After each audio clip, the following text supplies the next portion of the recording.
Okay, it's 6 o'clock. Welcome to this meeting of Development Management Committee. I'll just go through the preliminaries first and then we'll get straight on the agenda. The meeting this evening will be live streamed meeting to the public. A record of the public part of the meeting will be available on the Council's website within 24 hours of this meeting. Would remote participants please use their hands up icon in Teams to indicate they may have a question.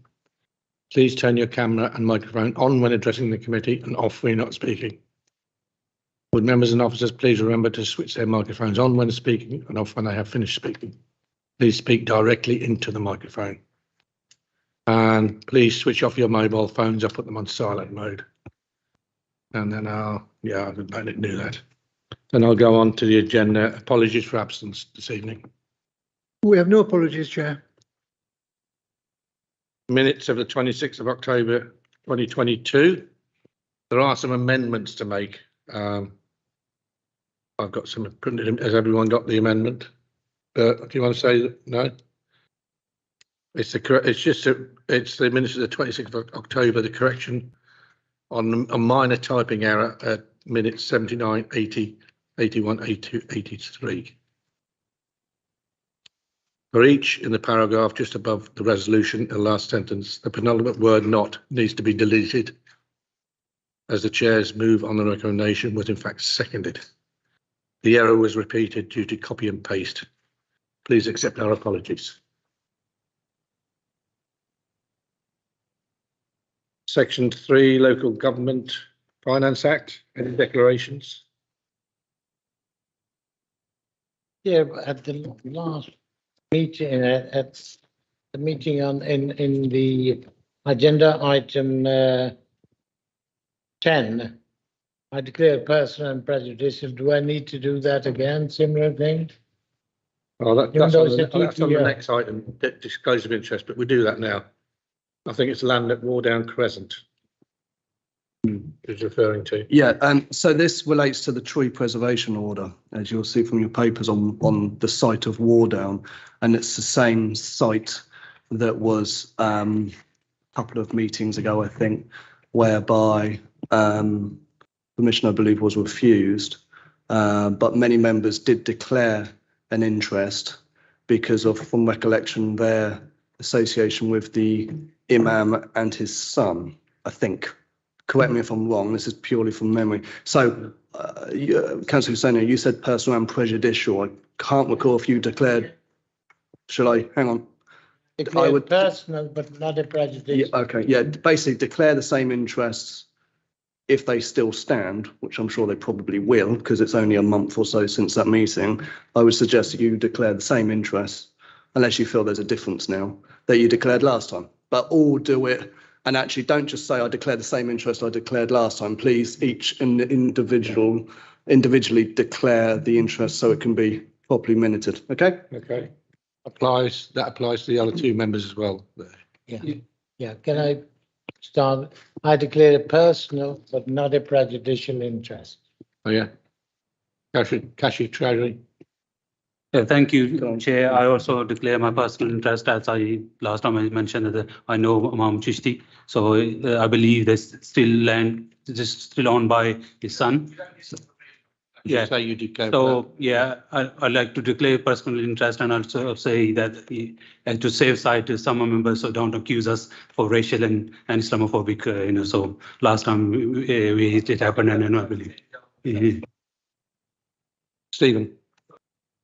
Will not participate in that agenda item number 10. Thank you, Tim. Yeah, just to avoid any confusion, give some, as you have, Councillor Kashif, give some narrative as to why you're declaring the interest. Don't just say it's personal but not prejudicial, because no one's going to know why it's personal. So just give some background as to why, which indeed you've done. Okay. So anyone else? Raja. Thank you, Chair. Yeah, I declare personal interest, not prejudice one, because the last meeting, I think 23rd or 27th of August, that time I was aware the applicant is son of Imam Qazi Abdul Chishti. I know him because normally I go there sometime, like other mosque I go for prayer or funeral. And I'm not attending this item as well. I will leave the meeting that time. Councillor Ali? Thank you, Chair. I declared two personal interests last time. So they were the fact that I knew Imam Chishti just by attending the mosque, etc. And the second interest was my time at the police cadets, where this particular piece of land was under investigation. So I got some insight into that. Thank you. Asif, I don't think you were at the meeting, were you? Thank you, Chair. I declare my personal interest because I know Qazi Chishti as a local imam. So that's Declarations of interest tonight, or call it when the item comes up. Any urgent business tonight? None, Chair. Right, we'll go straight on the agenda proper. And land adjacent junction 10 to 10A, Newlands Road, page 29. You, Clive. Yeah. And we've also got Richard Arnold and Sean McGrath here tonight. Okay, I'll call you. Not now. No, the officer to speak first. Okay. Okay, Clive. Yeah, thanks, Chair. This hybrid planning application is seeking planning permission for new flexible employment development and floor space with parking, landscaping, earthworks, access and utilities. The application has come to committee as it's a major planning application. There is an update on this application as per the written update report circulated yesterday evening. There have been recent responses to the application from both National Highways and Central Bedfordshire Council, which have necessitated amended and additional conditions further to the published conditions in the agenda. Central Bedfordshire Council have removed their objections subject to these amended and additional conditions, and also National Highways. They have no objections, again, subject to the updated and additional conditions. The amendment to the conditions are as reported in the update and are shown in red. The additional conditions relate to visibility displays, a transport steering group to be set up, and to make any corrective actions following reviews of the travel plan and annual monitoring reports. Further, officers are aware of a late objection letter that has been sent to members, although this has not been submitted directly to the local planning authority. The objection to the application is noted and is dealt with in the body of the committee report. In relation to timescales, it is not considered necessary to defer the application as it has had the necessary publicity in accordance with regulations, and it's also been a live planning application since the end of July 2022. Finally, in relation to paragraph 2, part B, Roman numeral 3, it is requested that this is amended to a requirement to install public art before final occupation. The reason being is that the public art will come forward on the southern parcel of the site. So I'll just take members through the slides. This is the application site outlined in red, which is known as Newlands Park, and which includes an access point off of the London Road roundabout. Members of the committee may previously have visited this site as part of the consideration of the previous 2016 scheme on the site. The application site is smaller than previous applications the overall Newlands Park allocated site, as it does not include parcels of land to the northwest, which have been expressly excluded from this application. Slide 2. The planning application is a hybrid application, which means that it is part full and part outline. The northern parcel of land, which you can see on this slide, is all matters are for full consideration in this element. And on slide 3, which is the southern parcel of land, this layout is indicatively shown on this slide, as this is in outline form and all matters on this part of the site are reserved. So I just take members to the main part of the presentation.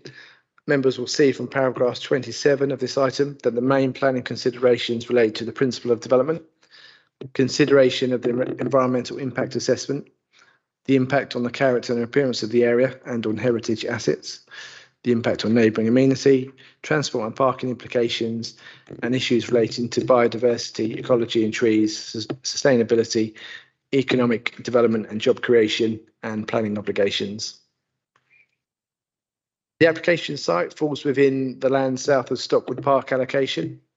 The proposal is seeking planning permission for up to 57,980 square metres of flexible employment uses across use classes E and G, B2 and B8. Whilst this is a broader range of uses than set out within policy LLP 5, the use classes order has been significantly revised since the adoption of the local plan, with all use classes B1, which were A, B and C, now being moved to the new use class E. Whilst the nature of the buildings now proposed would be unlikely to be suitable for traditional office development, given their size and scale, the buildings do provide for ancillary office elements in the region of 4,645 square metres of floor space. Additionally, it is clear that one of the consequences of the coronavirus pandemic is that working practices have and will continue to change. What the implications for office demand and the office market will be are uncertain. However, it is inevitable that businesses can and will make do with less office space. Given this uncertainty, it is not considered to be reasonable or logical to restrict proposed development at this site to the former B1 business use. In this context, the provision of flexible and wider ranging commercial uses to provide relevant employment opportunities is considered to be appropriate at this time. Accordingly, whilst not all of the uses now proposed would fit neatly into the former B1 business use category set out in policy LLP 5, it is considered that the key test is whether the wider range of uses now proposed could still meet the requirement for a prestige gateway development at this site, and this will be explored through this presentation.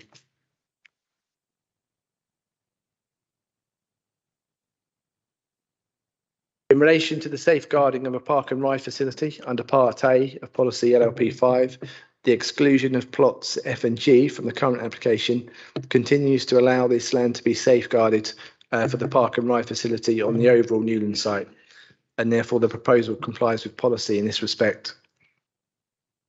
In relation to the environmental impact assessment, the report has carefully considered the relevant chapters of the environmental statement, and the conclusions of the chapters have been noted and have been used to make the relevant assessment of the application.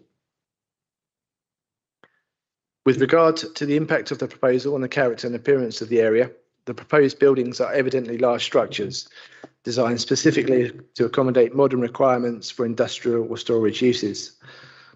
The height of the buildings is driven by operators' requirements to have sufficient headroom, and the buildings would range in height from 16.5 metres to 24.5 metres. Whilst large buildings, the proposal has taken advantage of the topography of the site, and also the buildings utilise a single curved roof form to seek to minimise their overall impact. If I could take you to the next slide. This demonstrates how the proposed development seeks to utilise the existing topography to minimise its impact, with the proposed larger buildings utilising the lower parts of the site. Given this, the proposed buildings are considered to be acceptable in scale and also similar in scale to previous consents for buildings that have previously been granted at this site. In terms of appearance, the architectural design of the buildings has evolved throughout the pre-application process to seek to create a development to reflect Luton's heritage and identity. A key feature of this approach is the design of the roof form, with the single curved roof profile seeking to comprise a wing-like aerofoil form in recognition of the site's close proximity to Luton Airport. And if I can take you to the next slide. This is an aerial computer-generated image of the proposed development, and it also demonstrates how the proposal is to be laid out and how the proposed buildings would sit in the landscape. Additionally, significant consideration has been given to the proposals to ensure that these commercial buildings move away from the standard architecture used on generic commercial buildings, but rather look to provide an exemplar of high quality architecture, incorporating green roofs where possible and using materials sympathetic to the backdrop of Stockwood Park, such as timber detailing. The detailed design and materiality is paramount to the success of the development, and as such, the specific external materials are recommended as a condition to be attached to any grant of plan permission. The next slide gives an indication of the architectural form and materiality to be used and demonstrates a bespoke design to respond to the local context.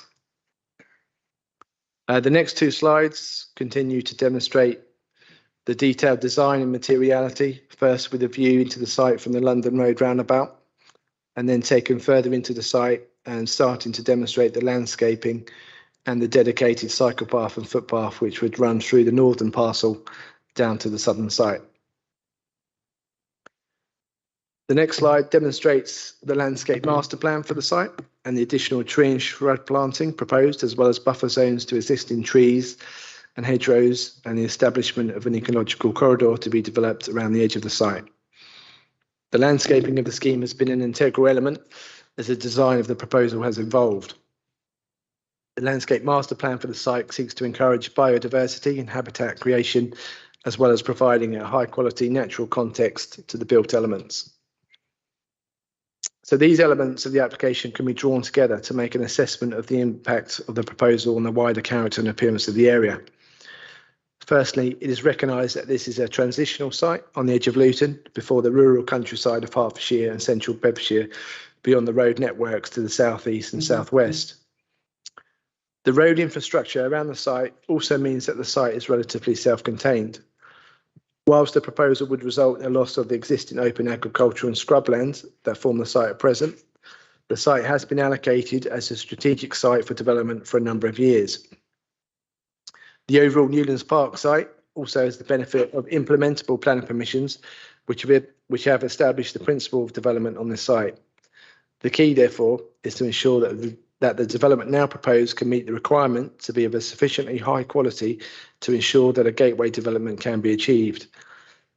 The scale and mass of the buildings now proposed would not be dissimilar to the previous permissions and will ensure that they have sufficient height to be prominent without adversely affecting the landscape character or heritage assets in the vicinity. Coupled with the high quality appearance now proposed and the integral landscaping, it is considered that a high quality design proposal can be achieved on this site that would have an acceptable impact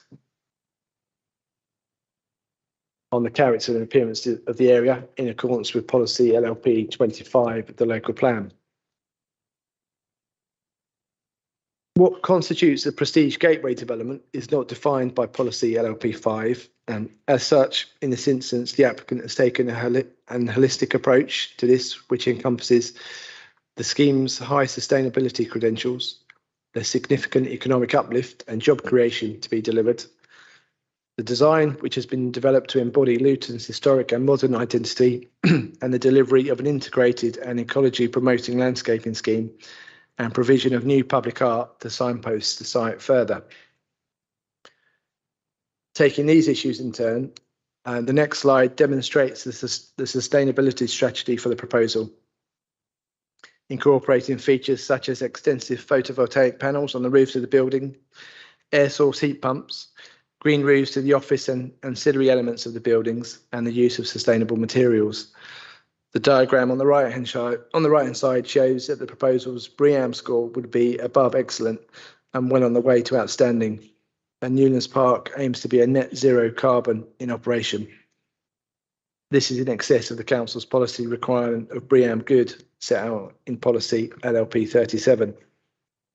In relation to economic development and job creation, the report sets out the economic benefits of the proposal, and that it would be able to support up to 1,809 full-time equivalent jobs directly as a result of the proposed development, and up to 2,500 jobs on and off-site, creating up to 243.4 million in gross value added to the economy.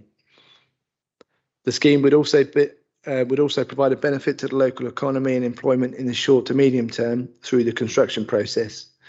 It is found that the construction of the proposed development equates to between 368 to 446 person years of construction employment, and again could add up to 32.4 million of gross value added to the local economy.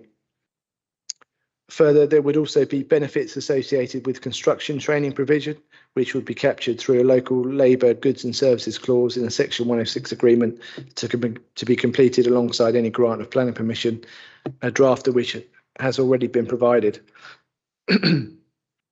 These significant economic benefits are strong material considerations that weigh in favour of the application and would also accord with policy LLP 13 of the local plan, which supports the delivery of sustainable economic growth. Finally, the creation of an outstanding piece of public art is crucial to providing the prestige gateway development that is required by policy. To this end, the developer has commissioned a local artist to bring this forward. The video that now follows gives some background to the artist, how the site is viewed, the importance of the site, and how this important piece of artwork will be developed in conjunction with the local community. The commitment to provide public art would also accord with criterion 4 of policy LLP 5 of the local plan. And if we can just play the video.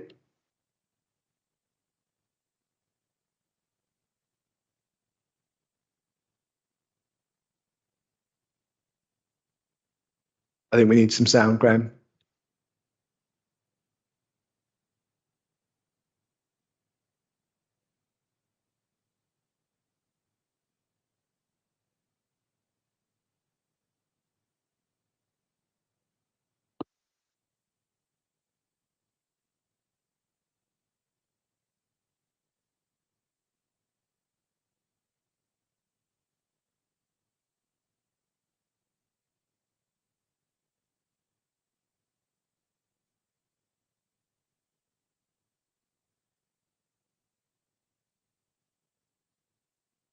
Yeah, just give it a minute. It's going to play a video, but the video was playing, but there was no sound. So I think Graham's just got a result. It looked like you're moving the town hall to Newlands Park.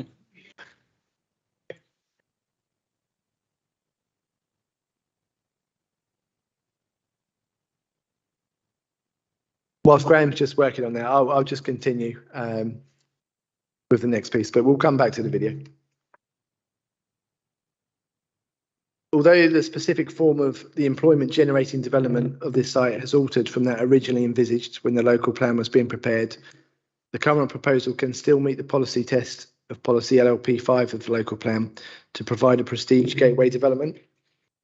The applicant's holistic approach to this is to provide an exemplar development for sustainability, providing a high quality design of the individual buildings and high quality materiality, which are both reflective of Luton's history and respond to the character of the site. Integrating landscaping into the design of the proposal at the outset to provide a visually attractive and ecology promoting scheme, and to provide new public art to signpost the site further. The cumulative effect of combining all these elements of the application is to provide a prestige gateway development that meets the policy tests of LLP 5 of the local plan. In relation to highways issues, the Highway Authority has raised no issue with the current proposal, subject to the conditions and requirements of legal agreements as set out in the report. It is also noted that Central Bedfordshire Council confirmed that they have removed their original objection due to the imposition of the additional and amended conditions as set out in the update report. In relation to biodiversity, ecology and trees, with the mitigation measures set out in the report, the proposal is considered to be acceptable and to accord with the principle of policy LLP 28 of the local plan to protect and promote biodiversity, and criterion 6 of policy LLP 5, which requires that the development will protect features of nature conservation interest.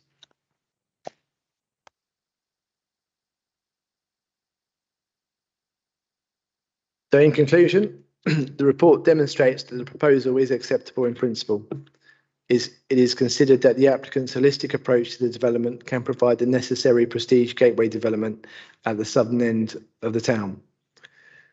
Whilst it is recognised that this would be in a different form to the originally envisaged office business park that was considered necessary when the local plan was being developed, the report sets out why this would not come forward now post-pandemic.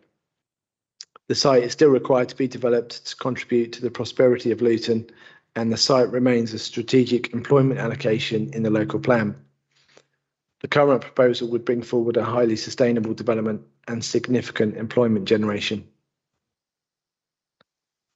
Additionally, through the consideration of the various sections of this report, it has been demonstrated that the proposal complies with the criteria of Part B of Policy LLP 5, as it provides the necessary comprehensive master plan. National highways are now agreeable to the development proposal. Improvements to public transport infrastructure are to be secured. The proposal has demonstrated that it can provide a high quality southern gateway to the town, whilst minimise its impact on the landscape, heritage assets and the adjacent wildlife site. The height and lighting would not compromise the safety of the airport, and the proposal provides the necessary connectivity to nearby cycleways and footpaths, whilst also providing for these necessary active travel links through the site. The report has also found that the impact on neighbouring uses and occupiers would be acceptable, the highways impact and parking provision would be acceptable, and that the proposal has demonstrated the necessary commitment to sustainability and biodiversity.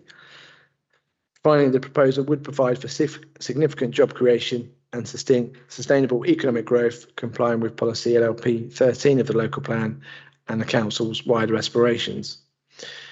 For these reasons, it is considered that the development comprises a sustainable and high quality form of development. On this basis, it is recommended that planning permission is granted, subject to the conditions set out in the committee report, the amended and additional conditions set out in the update report, and the completion of a Section 106 agreement as per the heads of terms set out in the report. I'm just going to ask Graham to see if he can run the public art video again. Hopefully we've got some sound.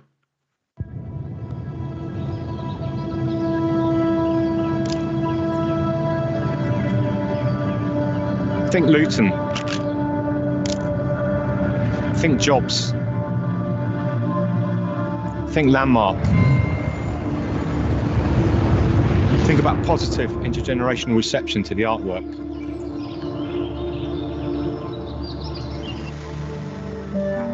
I'm Dominic Allen, Luton born and bred. For 20 years, I've used Dominic from Luton as my artist moniker to celebrate and disseminate Luton itself, and to consider other regional post-industrial contexts similar to Luton. I'm passionate about how artists can be useful to society. This is reflected throughout my work. I've collaborated with octogenarians, pairing the untrained elderly with Turner Prize winning artists, schools, and co-run an education programme at Tate Modern, who stock my artist monograph. I've extensively exhibited locally, regionally, nationally and internationally, forever placing Luton at the heart of my practice. I'm delighted to have been commissioned by Wrenbridge to produce a piece of new, exciting public art for Newlands Park. At all stages, you, the audience, are considered. Think local, Luton North and South, plus a plethora of new, as yet unknown friends who will engage with the artwork. It's fundamental to me that local people evolve a personal sense of ownership of the work. This will be strongly encouraged through a sensitive engagement programme. This is a landmark gateway development bespoke for Luton, beside the motorway, with a strong visionary architectural design aesthetic that embodies Luton's rich historic and modern identity. Amazingly, 2,500 new jobs will be created for the town. I'm excited about how the artwork will benefit the people that will work at Newlands Park. The site will be inhabited 24 hours a day. It's holistically designed with an integrated ecology. Crucially, the new artwork synergy will complement the vision of the new architecture, aligned with the sensitivity of local culture through my own artistic investment of what it means to be a Lutonian. The work aims to be a magnet for localised excitement. I want it to be a marker, to show what a local boy can achieve with an international developer, for people today, for future generations. It's a signpost of ambition, of Luton's capabilities, considering the ingredients that will action the work. I've asked myself, what would make a child smile? What would make an octogenarian feel good? Who do we challenge? Who should be challenging us? Think about who benefits from this. Think about scale. Think about the relationship between art and architecture. Think about materiality. Think big. A new public artwork to serve you, the Luton public. Its DNA is yours.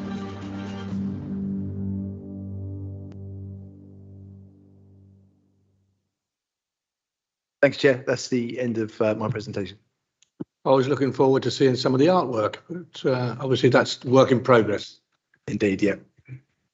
I'll do any questions by members now, and then we'll deal with comments later on. Councillor Franks. Yeah, I'm looking at paragraph 83, which actually raises a lot more questions than it answers.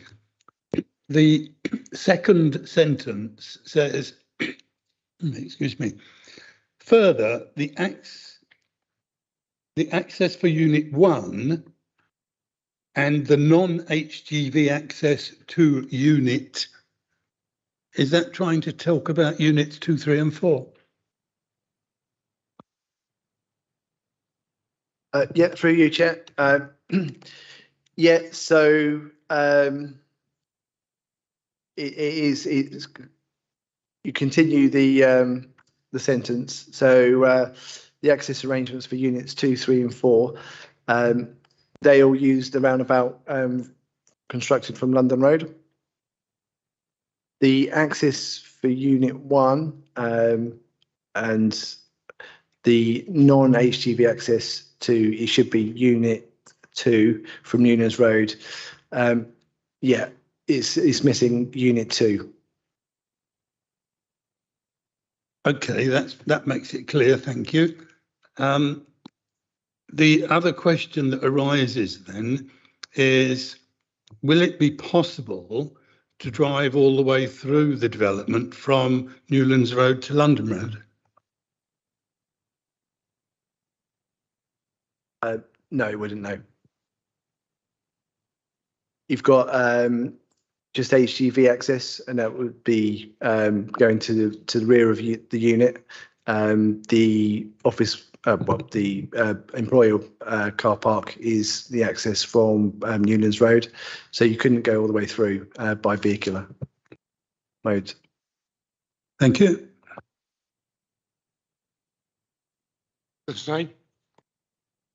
To reconfirm, it does do that in the report on 32 and 33 in terms of the park and run. And that still is exactly the same as what it was before. That land there, yeah?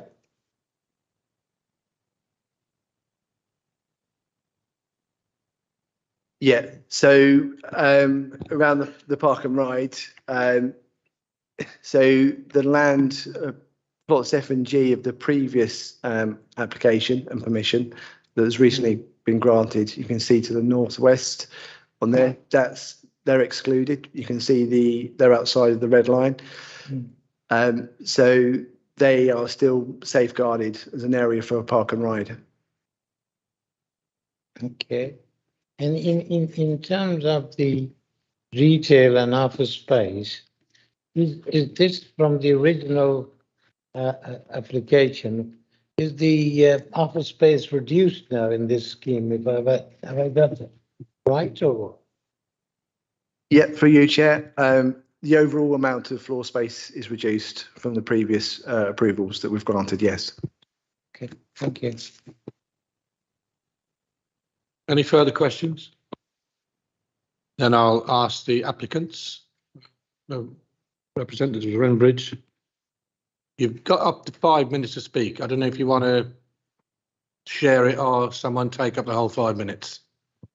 And then there may be some questions by members afterwards. Okay. So whenever you want to start, that's when your time begins.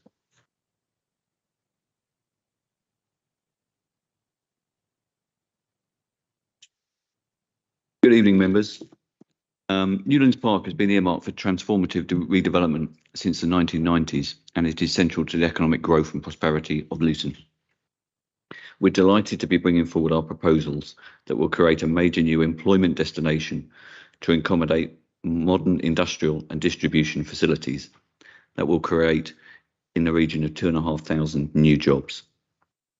Our proposals are based on headquarter buildings that will be attractive to blue chip occupiers, as the scheme can incorporate a number of different employment opportunities from management, HR, accountancy, as well as warehousing jobs. This in turn will bring wider economic benefits to the town, including the business rates it will attract as well.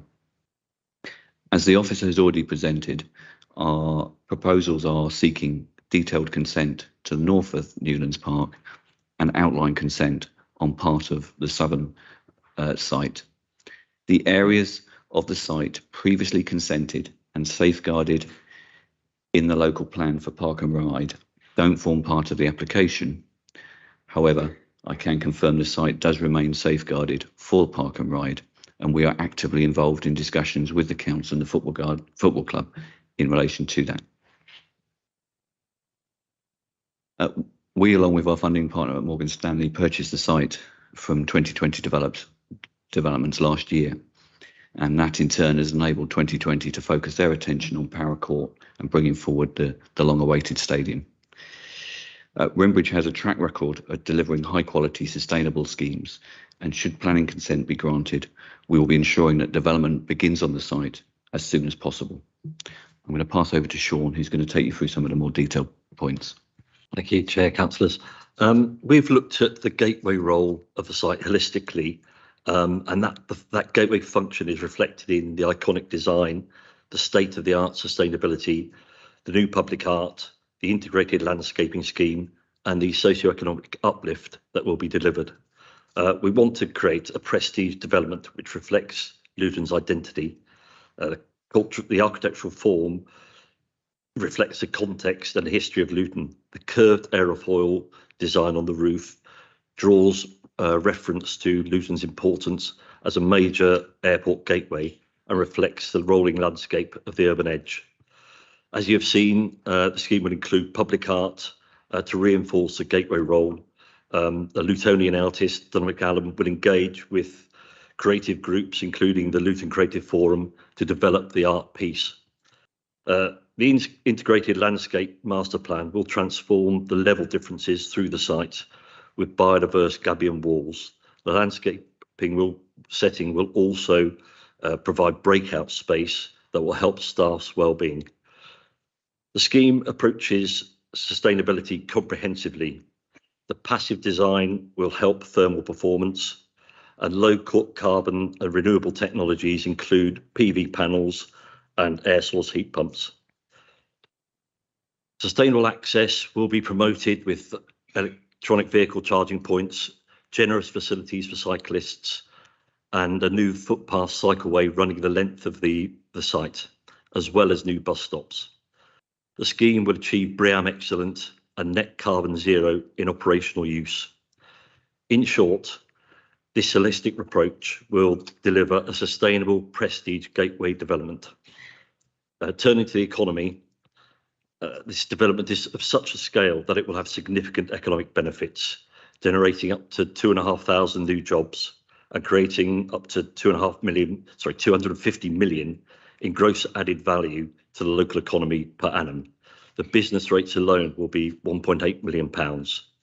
The construction period will also create up to 450 new jobs. Finally, an employment and skills strategy has been prepared, ensuring that employment and procurement opportunities will be targeted towards local people and local businesses. In summary, we are very excited to be bringing Newlands Park forward in this final step to delivering economic, employment generating development on the site after all these years. This is a high quality market-led scheme that will be delivered and will provide jobs and investment in the short term if you support this application tonight. Thank you very much. Thank you very much. Any questions to the developers? There being no questions. Any comments by members tonight? Councillor Franks. Yeah, just one comment, Chair, and it's unless I hear something to make me change my mind before we actually vote on this, my current inclination is to support the application. But I always get a little bit uneasy with developments of this kind, where people are projecting the numbers of jobs they're likely to create. The number, 2,500 jobs may well be possible, but in the end, it depends on the nature of the business of the occupiers of the buildings. If they are all, for example, warehouses, then it will generate a lot of traffic and a very small number of jobs. So yeah, 2,500 jobs may well be the outcome, but it really depends on the nature of the business of the occupiers in the end. So quoting numbers of jobs is always raises a bit of a suspicion in my mind. Nevertheless, as I say, I intend to support the application unless I hear something to make me change my mind before we vote. I tend to agree, Councillor Franks. It's probably easier to count the number of robots that will be employed than the amount of employees. But anyway, that's by the by. Any further comments? The recommendation is to approve. I'll move approval. Is that seconded? So we'll go to the vote. Bert? Councillor Agnew? Councillor Ahmed?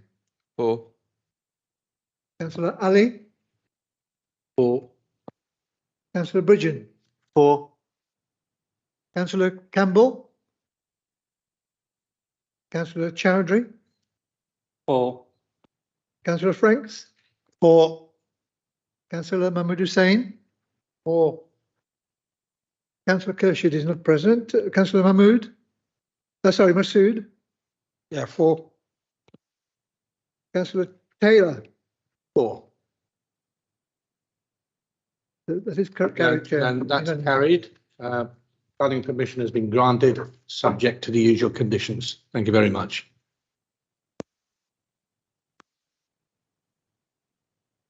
We go on to the next one now, which is 2 to 12 Guildford Street.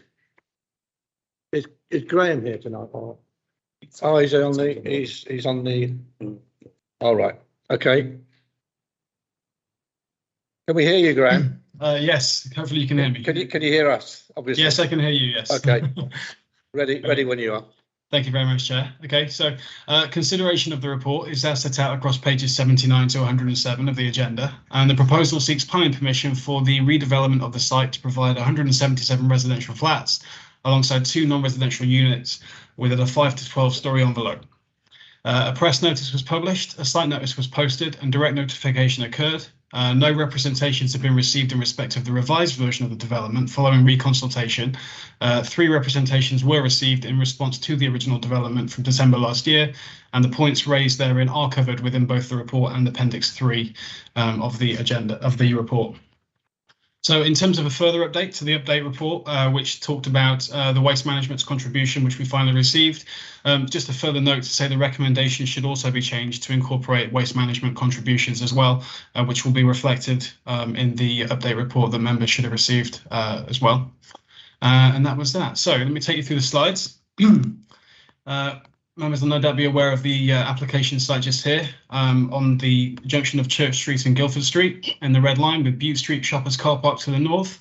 The yellow relates to leased land, which is within the application site at present, but is not featured under the footprint of the development itself. And then this is working through some indicative floor plans. So this is the site plan itself. This is the ground floor, and you can see the courtyard here, which is accessed from Guildford Street. The block here, block A, which is accessed primarily from Guildford Street as well. Block B exists to the rear, just here. It's accessed from the courtyard.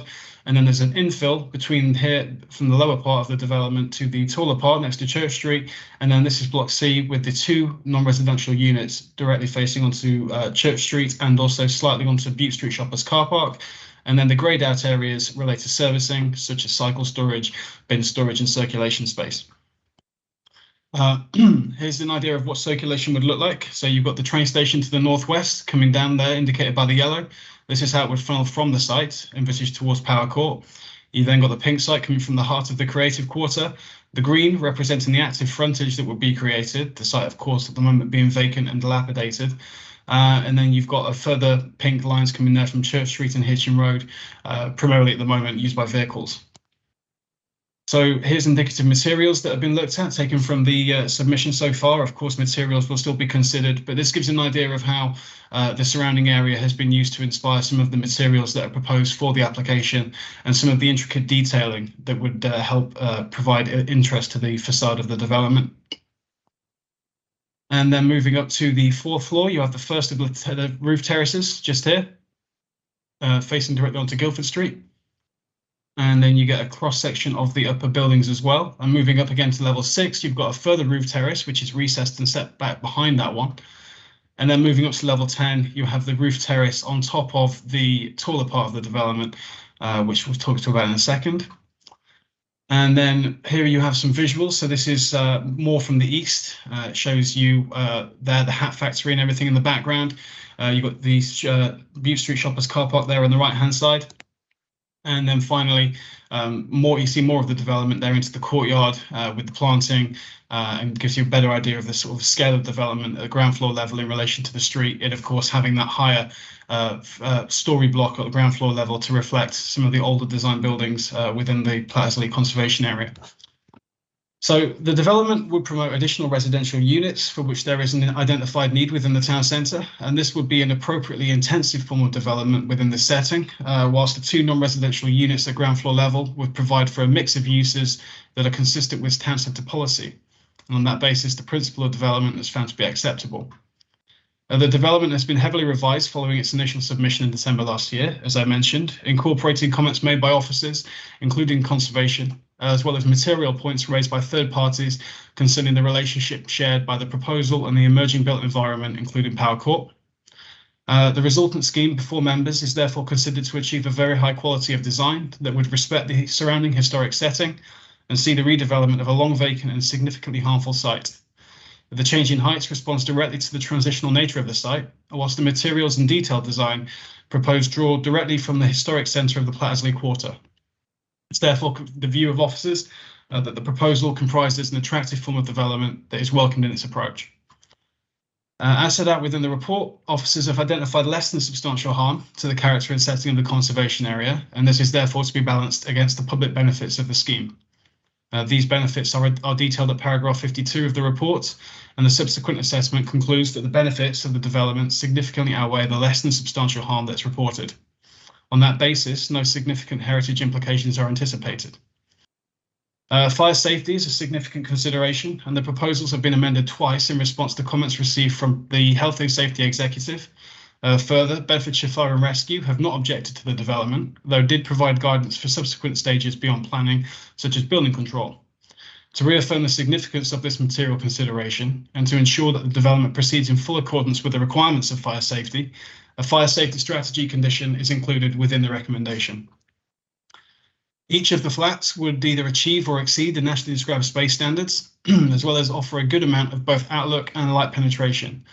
Through private amenity space, it is not ubiquitous. Their provision is prejudiced towards the larger flats, and all 177 would have access to the 3 generously proportioned roof terraces that are situated across the development. The local plan allows for a communal amenity space in lieu of private provision, and with the need to provide amenity space balanced against the need to preserve the character of the conservation area, balconies not being characteristic, this balance is found to be acceptable in this specific instance. In terms of the location of the site, the proposed uses for the site and the relationship shared with surrounding properties, no material harm to the amenities of adjoining occupiers has been identified. The site is situated in a highly sustainable location. There is therefore no parking provision on site, and officers consider this to be entirely appropriate within this context.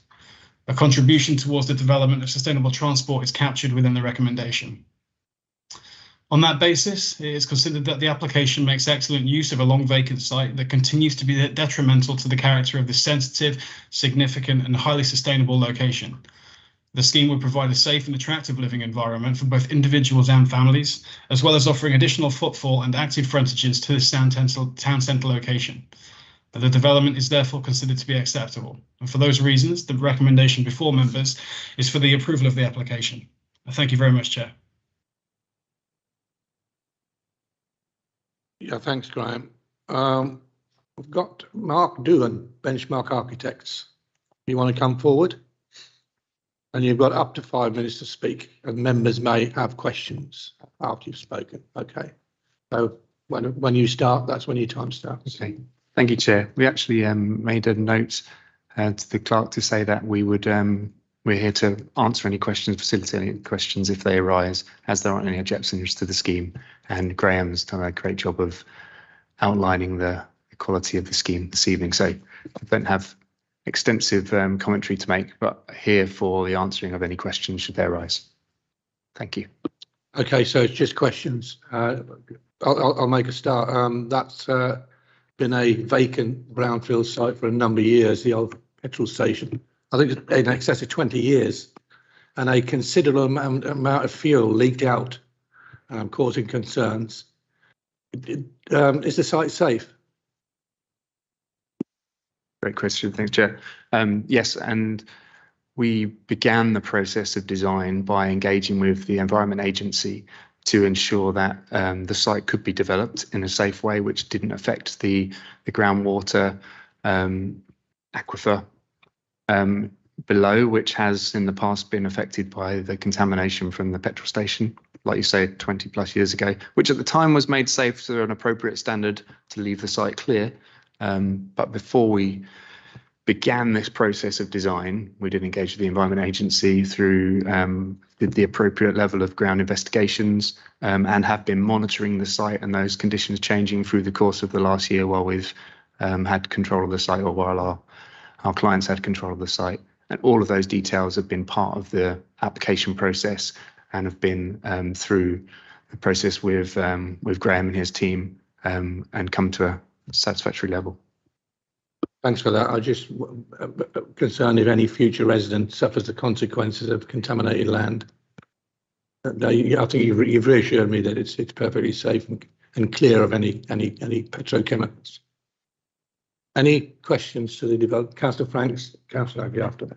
I'm not sure this is a question for the applicant or whether Graham would like to answer it, but just to clear up your petrol leakage for the completion of the facts, the leakage was actually 51,000 litres of lead-free petrol.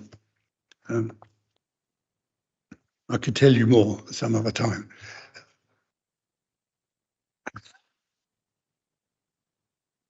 Yeah, it's what wasn't done to put it right at the time that's the issue, but then apparently it's been done now. I'd like to go back, please, to the slide with all the arrows on it up and down Church Street. Can we do that?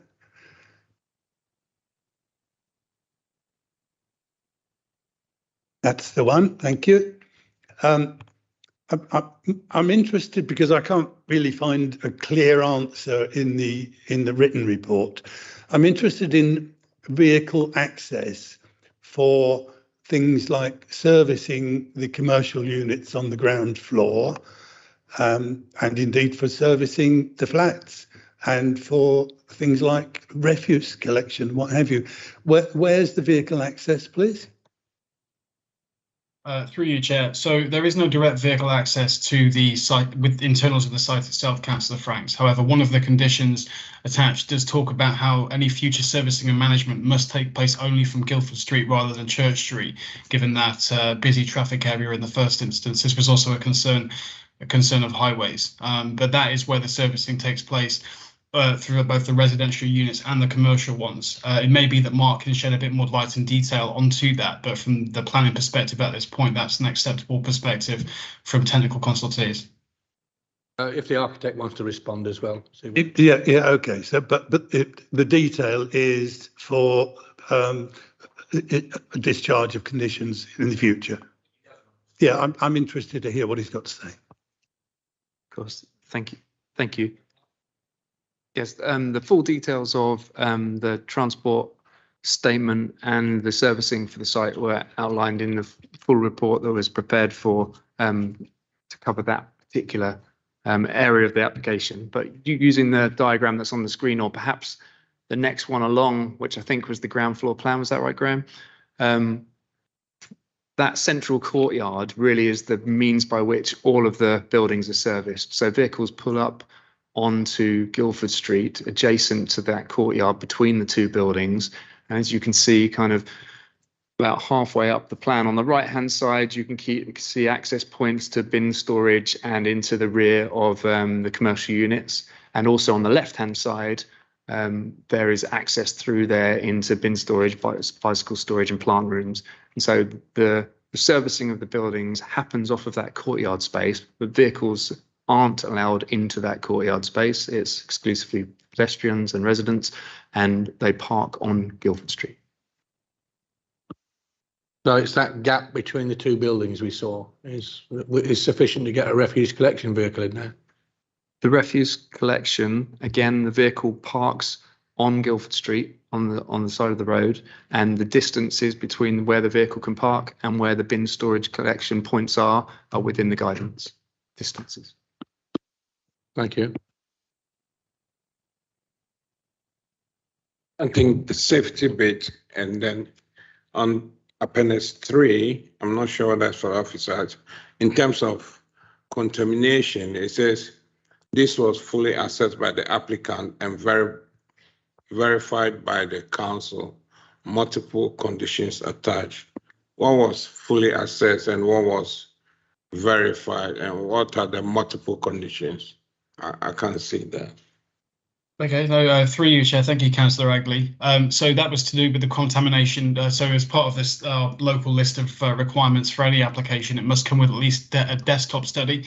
This application actually came in with a desktop study, a phase 2 site investigation, and a remediation strategy to get ahead of all the contamination issues that members have already made clear they're very well aware of, as was the applicant. So the contamination study, the remediation strategy for all contamination is agreed by condition. At the same time, the verification of that agreed strategy, i.e. making sure it's fully safe before anyone moves in to the site, is also, and that's within that same condition. And then that's condition 26. Condition 27 then talks about unidentified contamination. So anything that has not been captured in the assessment so far, anything that's identified, all work stops, further study is taken and further remedial works planned for. It's a standard approach. This is actually very significantly advanced given what most of our schemes achieve when they come to planning committee.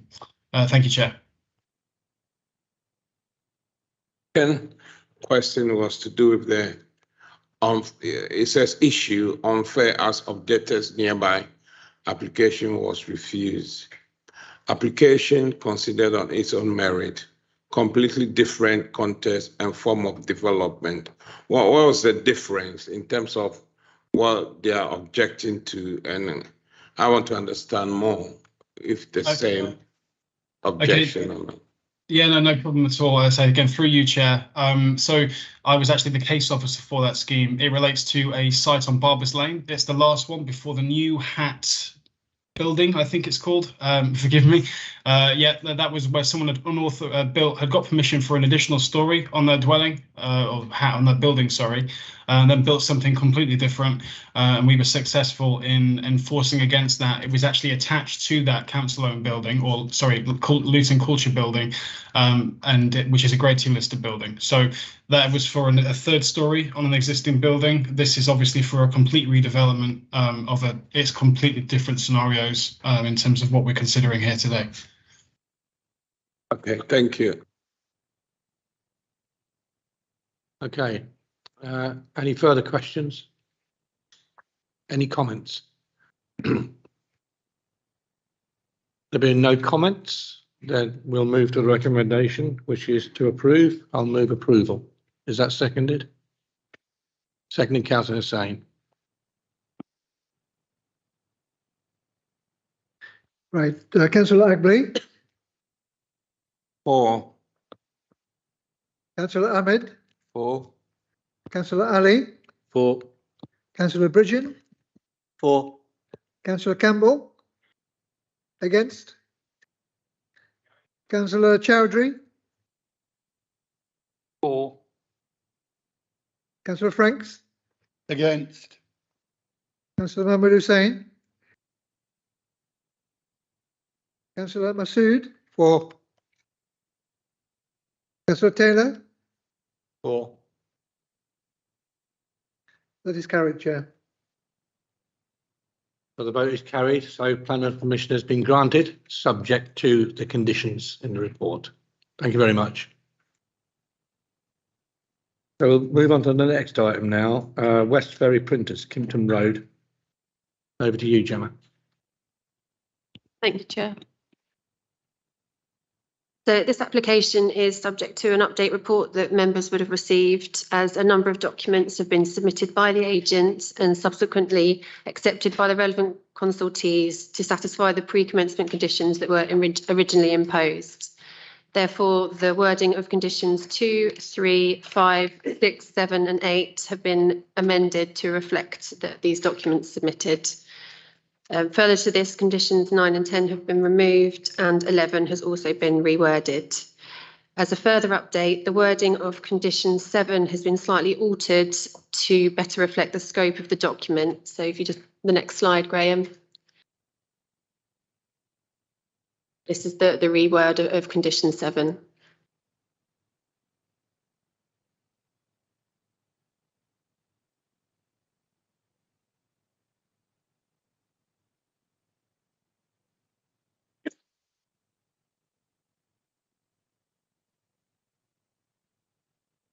Okay, next slide, please. So this application seeks to change the use to a flexible use class B2, general industrial, stroke B8, storage and distribution across the entire site. Removal of any existing external rooftop plant, installation of 6 condensers and 2 air source heat pumps at roof level, and minor alterations to all elevations, including reinstatement of roller shutters on the east-facing elevation. The planning history indicates the site has been in employment use for a number of years, comprising of either B1, B2 and or B8 uses. As the site is located within a key employment area, the proposed change of use is considered to be in accordance with current policy. Therefore, the principle of the development is considered to be acceptable. The main issues is the effect of the external alterations on the appearance of the building and the impact of the change of use on the character of the area. The application site measures approximately 3.6 hectares and is located on the southern edge of Luton, bounded by Kimpton Road to the north, Vauxhall Road to the east, and the railway line serving Luton to the south. Further employment land is to the west. The application site is dominated by an existing building which sits back from the road frontage and is surrounded by hard standing with some soft landscaping and tree planting along the front of Kimpton Road and Vauxhall Road. The immediate surrounding area is predominantly employment use. The use of the site for B2 and B8 would be in keeping with the character of the area and in accordance with the current policy. The business centre to the west of the site is a Grade 2 listed building. However, given the limited nature of the external works and the fact that the site has previously operated as a B2 use, means there's no adverse impact that is anticipated on the listed building. Next slide, please. The site accommodates a large industrial warehouse unit with the building internally subdivided into 2 separate units. Unit A, the northern unit, currently operates in B2 and Unit B to the south of the site in B8. As can be seen from the proposed plan, the external alterations are quite minimal and are in keeping with the design and appearance of the existing building. Existing rooftop plant is recessed from the main elevations and not visible from the surrounding area, and the proposed plant is considerably smaller in size and concealed within the recessed roof and therefore not visible from the street scene. Next slide. So this is for illustration purposes only, but it just shows how the floor plan is going to be changed from more open arrangement to suit the flexible use of the site. The relevant consultees have been consulted and no objections have been received. Further, as stated within the update report, subsequent information has now been submitted to satisfy the pre-commencement conditions originally included. Overall, it is considered that the development comprises a sustainable and high quality development. On this basis, approval for this application is recommended. Any questions? Any comments? Yeah, I was surprised when I think it was this one where there's a noise condition, which just seems odd that it's directly under the flight paths of London Luton Airport. Perhaps we should put a noise condition on them as well. No further comments or no comments at all? Then we go straight to the recommendation, and the recommendation is to approve. I'll move approval. Is that seconded? We'll go to the vote, Bert. Councillor Agley, 4. Councillor Ahmed, 4. Councillor Ali, 4. Councillor Bridget, 4. Councillor Campbell, Councillor Chowdhury, 4. Councillor Franks, 4. Councillor Mahmood Hussain, Yeah, 4. Councillor Masood, 4. Councillor Taylor, 4. carried, Chair. And that carried. Planning permission has been granted. So move on to the next report now. That's page 125, land rear of 68 to 76 Wardown Crescent. Yeah, if can I just clarify? Did you want me to repeat the reason behind it? No, you did it. You did it at the start. I wouldn't have thought so. You've already done it, and it's duly recorded. I think yours are exactly the same as everyone else's, correct? Yeah, Yeah. yeah. Yeah, everyone that went after you, it's the same reasonable relationship with the imams on. I further declared on the night that I asked if the person that was there in the chamber and the gallery was the applicant, and I was told no. And then it turned out when the presentation came that the individual who was Mr. Qazi's son was a proxy applicant. Yeah. So that was it, and that's when I said yes, I declare it personal, but not a prejudicial. Thank you. Okay. So it's Gemma again.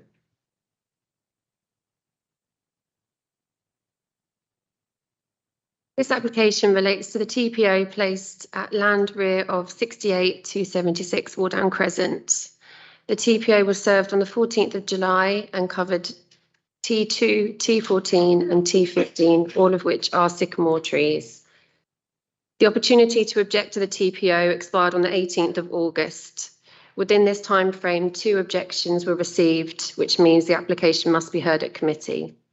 This provisional order is due to expire on the 14th of January 23, therefore must be confirmed prior to this date to remain permanent. Next slide, Graham, please. 2 objections to the order received related to the trees do not form part of public amenity. T14 in particular is diseased and suffering from decay. T15 is perched on a bank and leaning and therefore at danger of falling. Some branches have already fallen and the trees are self-seeded sycamores. The slideshow shows the positioning of the 3 trees in question. And their location. So the objections have been considered, however, they do not change the opinion of the tree consultant. It is still considered that the trees are a valuable asset to the local and wider area. The site is categorised as a district wildlife site within the Luton local plan. Therefore, the trees are considered to contribute to the biodiversity and nature conservation of the area. To address concerns relating to safety and potential falling branches, it is noted that a TPO does not prevent works to trees. However, an application must be submitted to the LPA for review and approval prior to works taking place. The tree consultant did not agree with the tree categorisation within the arboricultural report and retains the opinion that the trees are worthy of a TPO. Therefore, the recommendation remains that trees T2, T14 and T15 should be protected by a TPO.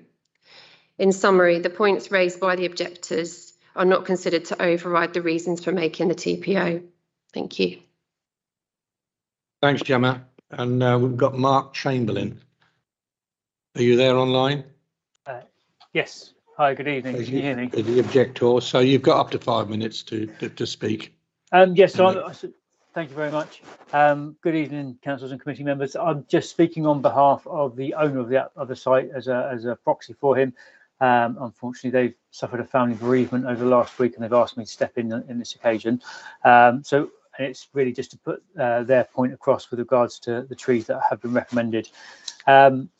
When the TPO was first issued on the 14th of July, it was subsequently, the owner of the land subsequently had a tree surveyed or an arboricultural report prepared on the 20th of July with a tempo assessment of specifically T14, which is a sycamore. Obviously, as we said, they're all sycamores, and the tempo assessment of the independent, or seven, there's two arboricultural, came back as a 7, which I believe for a TPO, usually a TPO to be granted, it needs to be of a 12 and above, and this was down to at the time when the first, well, our understanding when the first assessment by the council's arboriculturalist went down, it was before this, and it was tree was covered in ivy and couldn't be seen. But obviously, since that, they went back on the 20th of July. They've stripped off the ivy and looked at the exact situation of the tree, and therefore their tempo assessment was of a 7, and that the tree itself isn't worthy of a TPO. And then the other trees mentioned, T2 and T15. Again, just to sort of reiterate what Gemma has already said about with regards to the objection, in that actually neither of these trees are actually visible from the public realm with regards to either a street or even in both the cases of T2 and T15, even a public garden. They're set that far back into the particular site they can't be seen from a garden either. So again, the question with regards to whether they should be TPO'd on this occasion is that's part of why we raised the objection. And I believe that's all we wanted to say at this particular meeting. Thank you. Thank you. Any questions by members? Okay. Any questions to the officer? Councillor Ali. Thank you, Chair. Just for my clarification, are sycamore trees a protected species of trees?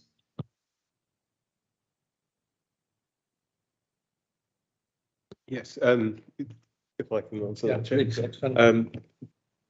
TPOs can be placed on any trees, and a sycamore tree is a tree that you can put a TPO on. Okay, I presume they're then protected species of trees. So nationally, is that something that's part of the list of protected trees? No, we're concerned with protecting trees through tree preservation orders, and you can put a tree preservation order on a sycamore tree. Thank you. Can I ask another question? Yeah, please. So just with the representative, he said that I can't pronounce it. Their report states that they actually did a tree survey on the 20th of July. What date did the council tree officer visit the site and did his survey?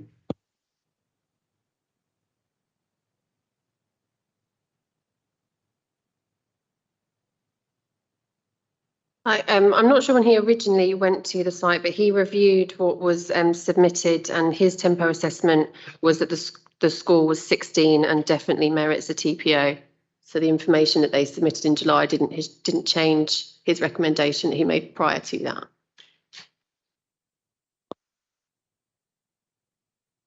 As I was saying, clarification. I think I did ask that question the last time. What were they, when they were clearing the site, did the environment officer and tree officer visit the site? They did carry out a site assessment, yes. And what was the reason not put in a TPO then? The recommendation was for a TPO. Right. Okay. Yeah. Thank you. For clarification, that was the site cleared when our tree officer, agricultural officer? Yeah, he visited when the site was cleared, and obviously on the trees that remained. Yeah, the tree, that was, and obviously another reason for wanting to protect them, given that a lot of the site had already been cleared and it is a designated wildlife site. Yeah. Okay. Thank you. Any other questions or comments? And the recommendation is to confirm the tree preservation order and delegate authority to the head of planning on to tree preservation on this site for any future confirmation of tree preservation order on this site. Can you clarify what you're saying? I didn't hear it. It's the recommendation is to confirm the tree preservation orders and give the head of planning delegated authority to confirm a tree preservation order on any future confirmation of tree preservation orders on the site. If I've read that right. Okay, so as much as confirm and confirm the tree regulation order and delegated authority to the head of planning in any future TPOs. Okay, so the recommendation is to confirm. I'll confirm. Is that seconded? Seconded, yeah. Yeah. So we'll go to a vote on that, Bert. Councillor Hagley, For. Councillor Ahmed, so he's not there. Councillor Ali, Against. against. Councillor Bridgen, For. Councillor Campbell. Councillor Chowdhury is not here. Councillor Franks. For. Councillor Mahmood Hussain. Abstain. Councillor Masood, who's also not here. Councillor Taylor. For. That is carried, then, Chair. So that's carried. Vote.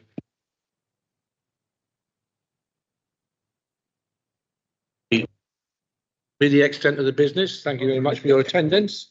And please don't forget the next December meeting is on a Monday, the 19th of December. All right. Just a gentle reminder, it should be in your diary anyway.